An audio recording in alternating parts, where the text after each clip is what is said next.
What's going on, everybody? My name's Monatui, coach of the Tampa Bay Luxrays, and today I'm bringing you guys our GBA Week 8 match, our Week 9 Team Builder. I got both of those wrong. Our Week 9 Team Builder versus John, aka Pokemon, coach of the New Orleans Pelippers. This is the second time we will be playing him this season. Last time we played John, it ended in a very close to a victory, with us being able to win with a roll in our favor, Sucker Punch from M4. Absolutely incredible game. If you haven't checked that out, definitely check it out. But this time around, he has a little bit of a different team. I also have a bit of a different team as well. The only change I made to my team since then was obviously I dropped Lantern for Pilot Swine, and he actually made a couple different exchanges. He traded away his Granbull for Miltank, which definitely makes sense, and he traded away his Avalugg for Cryogonal, and Cryogonal is actually a pretty big threat to my team. My team does not have great switch-ins to Freeze Dry. I do have the Pilot Swine, but Cryogonal does get access to Flash Cannon. Won't be able to 2-hit KO me, but I can't do too much to it back unless I'm running Superpower or Knockoff. And that's not exactly the type of thing I want to run on Pilot Swine, because that's going to have a tough matchup. And it doesn't have the best matchup versus his team anyway. Like, he's got Mega Lopunny, he's got Reuniclus that beats it, Latios hurts it with Draco Meteor, Lando T hurts it. Like, everything hurts it, and the lack of recovery is just going to suck. So, I decided not to bring it this match, but hopefully I have been able to bring a team of 6 that will be able to take on whatever team of 6 he decides to bring from his roster. And before I forget, let's get into his roster right now. It should be popping up on the screen now. He has, of course, the Mega Lopunny, Reuniclus, Latios, Lando T, Umbreon, Gastrodon, Escavalier, Miltank, Rotom Cut, Cryogonal, and Bisharp. So, similar team he had last time, but I think he's going to be bringing a different squad. I'm definitely expecting the Cryogonal to come, just because it is kind of a secret threat. He might not expect me to expect it, because why would you expect a Cryogonal to come to a match? But it does a lot of work to my team. Freeze Dry is a very good move in general. It's relatively bulky on the special side. It outspeeds a good portion of my offense, which sucks. But without further ado, let's get into the team that we will be bringing. We are starting off with our mixed defensive Mandibuzz. I fixed the EV spread on this, guys. Don't worry about it. Okay, don't leave any angry comments. I'm pretty sure I did this right. If I didn't, I will probably be told in the comments and in the power rankings. So, but anyway, we have a largely specially defensive Mandibuzz meant to take on any form of Latios with a little bit of defense investment and an impish nature, just to take on things like the Bisharp, just to take on things like the Lando T, the Escavalier, things like that, just kind of to be a pivot to most of his threats while still being able to take on things like the Latios. So that is why we have that EV spread. I believe the same moveset as last time as well: Foul Play, U-Turn, Taunt, and Roost. Foul Play and U-Turn are key because Foul Play allows me to hit things like the Mega Lopunny relatively hard. Kyle, get off Rocket League. Can hit things like the Mega Lopunny relatively hard, even though it does resist. I can not hit the Reuniclus hard, but I can pop a Culver on it, and I can taunt that thing and shut it down, unless he is Life Orb with Thunder again. Can U-Turn out versus the Latios. I can Foul Play the Lando T. Intimidate does not affect Foul Play because I'm using his attack stat, which is really nice. I can also U-Turn out versus that thing. Can taunt and shut down the Umbreon entirely. It will not be able to touch me afterwards. I can just Foul Play the Escavalier for a 2-hit KO, which is nice. I can taunt the Miltank. Of course, it will be able to outspeed me, but I can taunt it, U-Turn out versus it. Whatever it wants to do, I can deal with it. Rotom Cut is not something I want to keep in on. Cryogonal, same thing, don't want to really keep it in on it, though if he hard switches it in, I can at least U-turn out versus it. And then Bisharp I deal with relatively well. I am not 2-hit KO'd by anything bar Stone Edge, which I'm not entirely sure if he'd bring, because I don't know if he'd be able to fit that on his moves, on his 4-move slots. So yeah, same job as it had last time: be a good bulky pivot, U-turn versus things, Foul Play, setup sweepers, do what Mandibuzz typically does, be a bulky defensive pivot. And yeah, I could have gone with, I wanted to go with Defog instead of U-Turn, but I just need U-Turn on this thing. I need this thing to be able to gain me momentum when I want it to. So yeah, that is our Mandibuzz. Next up, let's move on to a very big threat to his team, one of the Mons that I did not bring last time we played him, though I was very heavily considering it. We have a Specs Porygon Z. Now, I knew from the very beginning, like the first time I played John, that Porygon Z was a huge threat to his team. But I decided not to bring it solely because I had already built my team of 6 and it looked very solid, and I wanted to save Porygon Z for a rematch because I knew he's in my conference, or he's in my division. I would be playing him again. So here we have a Specs Porygon Z, Tri-Attack, Hyper Beam, Hidden Power Fire, and Trick. Literally Tri-Attack and HP Fire are the only moves I need for his team. His whole team essentially takes normal neutrally. In fact, quite literally, his whole team takes normal neutrally, except for the Bisharp and Escavalier, which are both hit by Hidden Power Fire. Neither of them are O-code, but Bisharp's actually 2-KO'd by Tri-Attack, so I don't even need to worry about that, but Escavalier is 2-KO'd, assuming it's Assault Vest, 2-KO'd by Hidden Power Fire, which is very nice. Speed investment I have on this thing is so that I can outspeed a Timid Rotom Mo, that is. I was just going to go with enough speed to outspeed an Adamant Landorus, because he may be bringing a similar spread he did last time. He may be bringing like an Earth Plate one like he did last week. It would definitely make sense versus my team, so I was just going to want to outspeed that, but then I saw the Rotom, and even though I'm not entirely fearing it, it's definitely possible that he brings it, so I decided to bring enough speed for a Timid Rotom there. As you can see, we have Tri-Attack, Hyper Beam, and Power Fire. Hyper Beam also just because, in case I need it, like I said, I don't need much more move coverage on this thing other than Tri-Attack and Power Fire.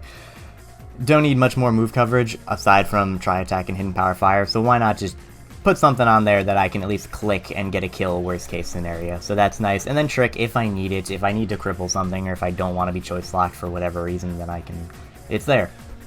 Can honestly, like, swap that off for Recover if I wanted to, because I'm very confident that I will never click Trick, but it's hard to decide on it. You know, you ever hear of 4 move slot syndrome? Here we have 3 move slot syndrome, so that's cool.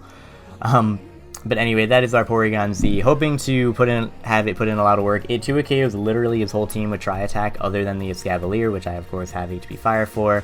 So that is really nice about Porygon Z. Going to be an excellent wall breaker this match. Outspeeds the majority of his team, everything bar the Lopunny Latios and possibly a Jolly Lanto-T. Well, and Cryogonal now, I suppose. So yeah, that is Porygon Z. Let us now move on to the next part of our team. Very similar Mon that we brought last time versus John, with a little bit different. We have Physical Defensive Black Sludge and Moongus, just like last time. 36 speed to outspeed a possible Reuniclus, and then we have Giga Drain, Foul Play, Toxic, and Spore. So we're running dual status on this thing. Without him having the Grand Bull, there's not as much of a need for me to run Sludge Bomb. It doesn't hit anything on his team super effectively, bar the Rotom Cut, and Amoonguss takes on Rotom Cut every day of the week anyway, so I don't have to worry about that necessarily. Toxic I like more than the Sludge Bomb poisons, because he may bring Regenerator Reuniclus this time. He didn't last week, caught me heavily off guard. He might do it this week because it's a good pivot to a lot of my Mons. So I would like to get a Toxic off on that. We saw last time we played him, his Latios had Safety Goggles. He could possibly bring that again. He could bring it on something else, like the Reuniclus, or even something like the Umbreon, or something like that. So it's definitely there for that. If he brings the Escavalier, I have Foul Play to hit it, because I obviously can't Spore it or Toxic it with Overcoat and the Steel typing and whatnot. So this is our Amoonguss, Physically Defensive Regenerator, meant to take on things like the Mega Lopunny, not 2-KO'd by anything Lopunny can do, even after Rocks. Like Adamant Return is not a 2-KO unless he gets like Max Roll twice in a row, which I don't think hopefully he's not going to be able to do. I take on the Bisharp kinda well. If it's a setup Bisharp, I can hit it with a Foul Play, do some nice damage to it. Like I said, Foul Play hits the Escavalier, Giga Drain for the Gastrodon. I can Toxic or Giga Drain the Lando-T, can Toxic the incoming Latios, like I said, if he's Safety Goggles. So this is just a very nice mod to have for his team. It should hopefully put in the same amount of work it did last week. If not that much work, then at least a good amount of it. That was a great sentence. I'm hoping for this thing to put in work, because it does have a very good matchup versus his team, and it is a very good pivot alongside Mandibus. So with our Amoonguss out of the way, let us now move on to another similar Mon, but slightly changed up, similar to Amoonguss. We have our defensive Garchomp here. With a kind of interesting spread. I'm running less speed on this one because the last time I was essentially just trying to outspeed a Jolly Bisharp. I'm not expecting him to bring a Jolly Bisharp. He probably won't bring Bisharp at all because, like I said in my last team builder, my team deals with it super well. Like I have things like Emboar. If it's not getting the Intimidate or Defiant boost, Sucker Punch cannot knock out my Manectric. I have Garchomp that he's probably going to expect to be Tank Chomp again anyway. I have a Amoonguss that takes it on, Mandibuzz, so not super expecting it, but I'm making sure that my team can cover it in case he decides to bring it. But anyway, differences in this. Same moveset, except we have Fire Fang over Fire Blast. Last time I brought Fire Blast just to hit things like the Bisharp a little bit harder, just to hit like defensive Lando-T a little bit harder on the switch-in. But Lando-T, I would rather just Dragon Tail out. I'm planning to get Rocks up relatively early, so I'd rather phase that thing out with Dragon Tail, get some Rocks damage on it as it comes back in.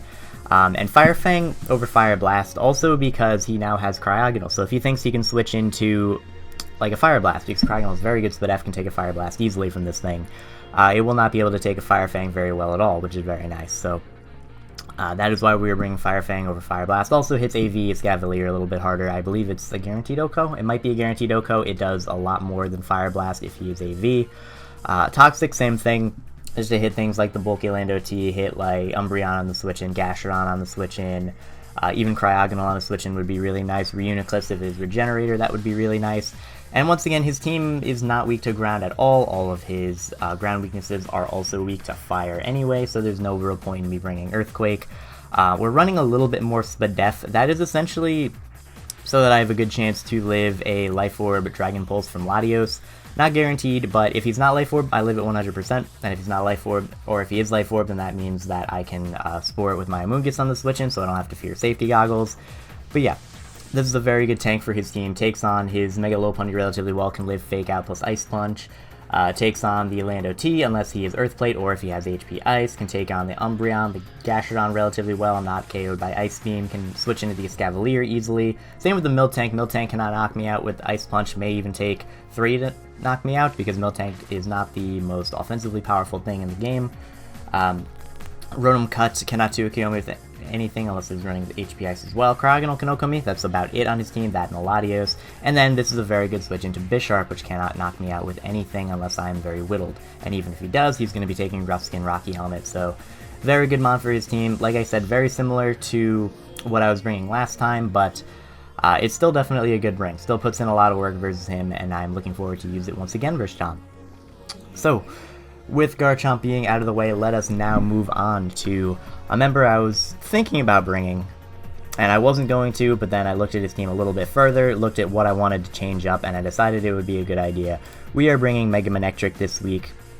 Timid back speed, so that after I Mega Evolve, I at worst speed tie with his Mega Lopunny. We both have base 135 speed, hit the same exact mark. 172 when, or I think it's 205 when we are max speed Jolly at level 50. So there's that. Thunderbolt, Volt Switch, Flamethrower, and Hidden Power Grass. Now, I have Hidden Power Grass over Hidden Power Ice, even though Hidden Power Ice is a little bit better for his team. Like, he's got the Lando T and the Latios that I'd be able to a KO.